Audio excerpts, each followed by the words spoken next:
Alexandra Johnson. I am the Chief Payments Officer at Nium. We are the leading global cross-border real-time payments infrastructure.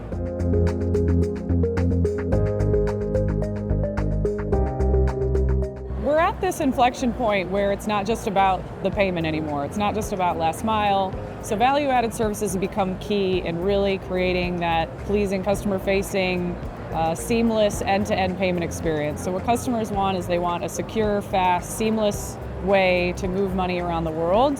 And that's not just about making sure you have an RTP connection at the last mile. It's making sure that you have seamless connectivity. It's making sure that you have strong compliance tools that end up being a moat for your business.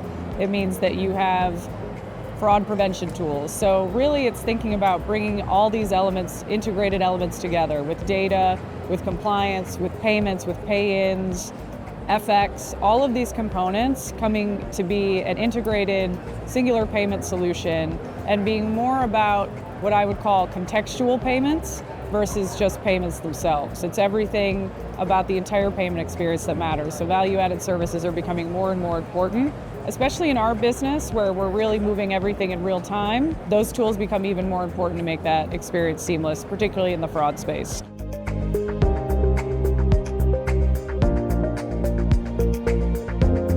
Fraudsters are always moving faster than anybody can keep up with. So we have to keep evolving. First answer to this is our solution called Verify. So it allows our customers to instantly validate the account ownership of any account that they want to send to in over 50 markets globally, instantly. So before ever sending a transaction, you can be absolutely certain of who you're sending it to. But now we're thinking about how we continue to evolve that, because as I mentioned, fraudsters tend to keep up. We want to be able to get ahead of their tricks. So now we're starting to think, what are those other behavioral nodes, behavioral markers that we can look at within a transaction, within activity on an account, given we are a payments business and we know what's happening in these transactions at these banks, to these bank accounts, to further leverage that data, again, going back to my first point, to make even a stronger solution with stronger tools for our customers to be even more confident in making those transactions. And we'll continue to evolve on these things. Of course, we continue to strengthen our compliance tools with things like AI, and we'll continue to build upon that.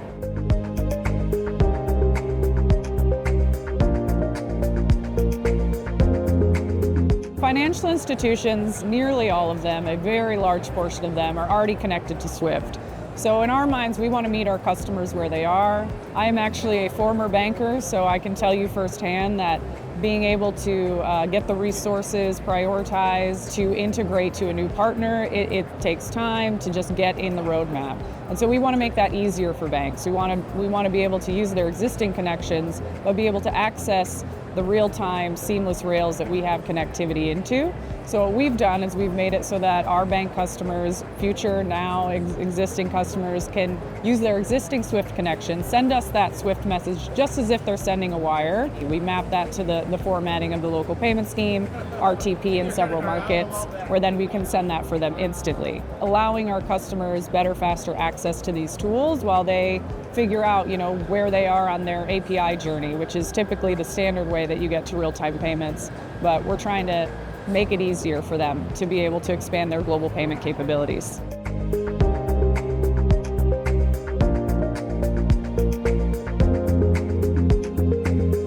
I call us a real-time payments infrastructure versus a payments company. I don't even like to refer to us as a PSP because in my mind, we are that interoperable infrastructure to move money in real time, securely, quickly, seamlessly.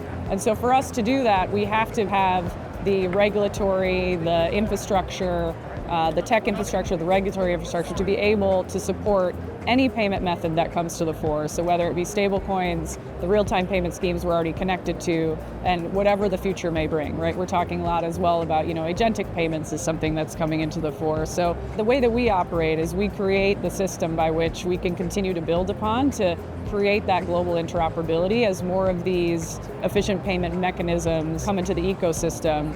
For us, we don't see this as anything that is going to disrupt our business. If anything, this is going to bolster our business and help our customers even more when we start thinking about integrating things like stablecoins into our own payments infrastructure.